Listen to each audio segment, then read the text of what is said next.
Welcome back to another how-to episode of Landmark. In today's episode, I'll be going over Kaladar's technique of making spheres of any size.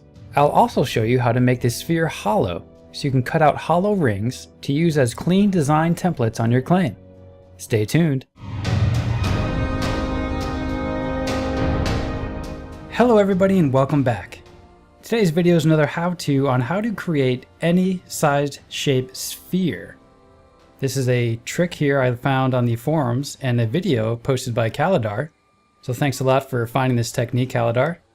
I will leave a link in the video description below. I highly recommend checking out his video. I think he was the first to find this technique. I could be wrong, but it looks like he is. And it's a fairly new technique, but some of you I'm sure have already been using it. Let's just dive right in and take a look at what the hell I'm talking about. Alright, so as you can see here in front of me, we've got the 4 default sizes of these spheres when we use the add tool here. So I hit C on the keyboard, it changes from a cube to a sphere. And then if we hit the tilde key, you can see we do the terrain offset and scale. We're going to switch over to scale. And we just middle mouse and you can see we get the different sizes. Right now there are only 4 sort of default scales that you can go with. But I also heard in the future they're going to be adding more iterations to that. And who knows, we may be able to scale these spheres up much further in the future. But for now, we're going to have to use this technique. So as you can see, these are the 4 default scale sizes. We can even go smaller than this. And as you can see, here's one I made earlier, much larger. And not only is it larger, it's also hollow in the middle. So if I cut this out real quick, you can see I've got this hollowed inside and it looks actually pretty damn smooth. I can show you a quick technique with this and how to build some really nice clean rings that could help with building towers or things like that. But we'll get to that in a minute. First up, I'm going to show you guys how to quickly make any of these spheres any size that you want. Let's go ahead and we'll start with our selection tool. I'm going to make something, let's go 5 by 5 by 5. Scroll up here. And we're going to go to our add tool. So I'm going to hit 2 on my keyboard. That's what I have my hotkey set to. And what you want to do is highlight your mouse over the selection tool and then hit shift and click, and that's going to put you into tweak mode. But as you can see, nothing really shows up by default, so you just got to go ahead and move the arrows, and there we go. Now we can see the size of the sphere we're going to get. So if I go ahead and move this guy over to the smallest default scale sphere that Landmark has in its tool set right now. Let's just move this a little bit closer. And there we go, we'll just hit the check mark. And there you go. You can see it starts to, the sphere does start to get down to a little bit of like a hexagon shape. Almost like a 12-sided die. You usually can't go much smaller than this as the sphere shape does tend to break down a little bit. So if we go even smaller with this, let's go down to a 4 by 4 by 4. And again, we'll go to the add tool. I'll make sure I've got the sphere selected. Then I'm going to shift click while I have this selection square highlighted. And we'll just move it. We don't have to add this guy inside the selection sphere. We can put this wherever we want now. And I'm going to throw that down. It's actually not too bad, but you can start to see how it's not quite a nice perfect sphere. It's actually pretty damn close, but much smaller than this, and it's going to start to look pretty deformed. But you can still get some cool shapes with that. Alright, let's go ahead now and build a really large sphere. We're going to use the same technique we did with the small one. This time let's go something like, let's go 40 by 40. I'll just make sure we're up 40 high. Oh, here we go. And go back to with my add tool. Make sure I've got the selection box highlighted. You can see it turns yellow. I'm going to go ahead and shift click. This brings up our arrows. I would go ahead and slide this guy around. And more importantly, we can actually see it. Let's move this out. Alright, there we go. We'll hit the checkbox. And there we go.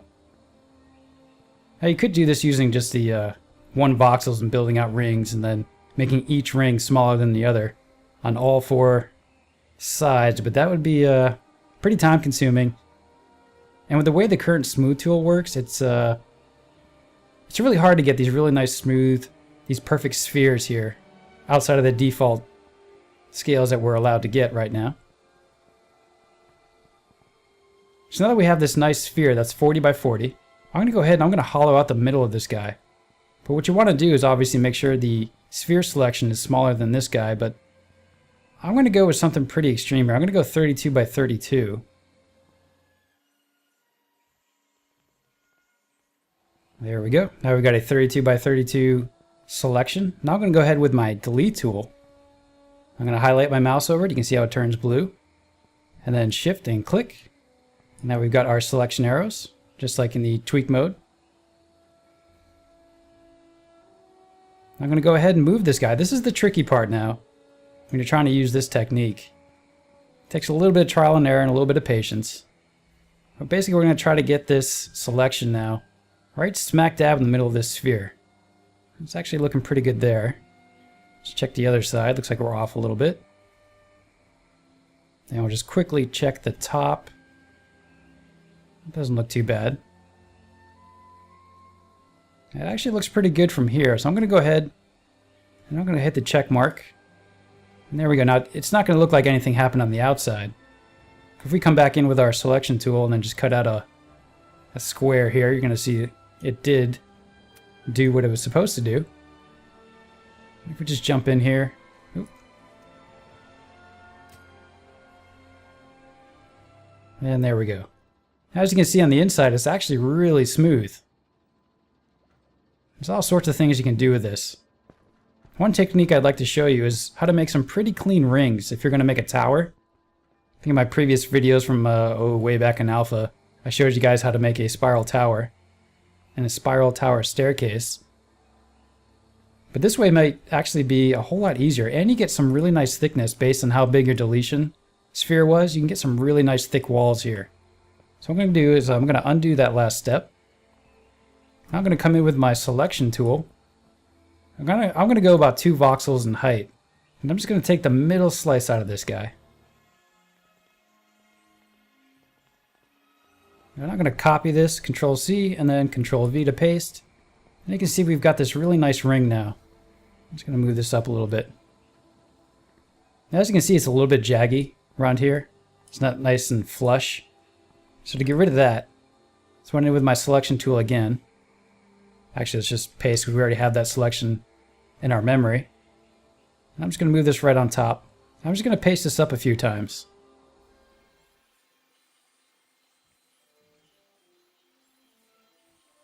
Alright, now that I've pasted this up quite a bit, I'm going to go ahead and select it all. And we're just going to smooth this a few times and get these nasty jaggies to sort of go away. It's the same sort of technique as the inlaid patterns. We sort of smooth a bunch of times and then take the smoothest part of it in the middle. And hopefully that'll get rid of these jagged edges here. I'm going to go ahead with my smooth tool. Let's see, 3 times looked pretty good right there. I'll come back with my selection tool and I'm just going to select about 2 voxels high of the smoothest part of this guy. That looks pretty good. And we'll copy and paste this. I'm going to move it up. There we go. Now the reason I did 2 instead of 1 is that you can see one part, at least one voxel in height ring, actually looks really nice and smooth. With the bottom one here, you can still see these nasty jaggies. So what I'm going to do now is select this top slice that's only 1 voxel in height. There we go. I'm going to copy and I'm going to paste.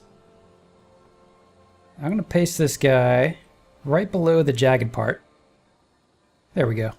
As you can see, those jaggies are pretty much gone now. Or if you're going to make a tower, go ahead and just copy and paste all the way up. As high as you'd like. That looks pretty good. So as you can see, this is super smooth and super crisp. And what I've noticed, at least as of now with the smooth tool, it's really hard. Unless you found a template swap meet that somebody's already made these really nice arcs and rings, it can be pretty difficult with the current smooth tool to get something really nice and smooth and really flush. Alright folks, that'll about do it for this episode. If you've got a question, as always, feel free to leave one in the comment section below. Also be sure to check out Kaladar's video. I'll leave a link in the video description below. He also goes over this pretty well. I just wanted to show you guys his technique. And not only that, I also wanted to show you something you could use, like building this sort of round tower in the background, or these really nice flush rings of any size. And as always, if you guys enjoy the content, feel free to subscribe. Till next time, everybody, take care.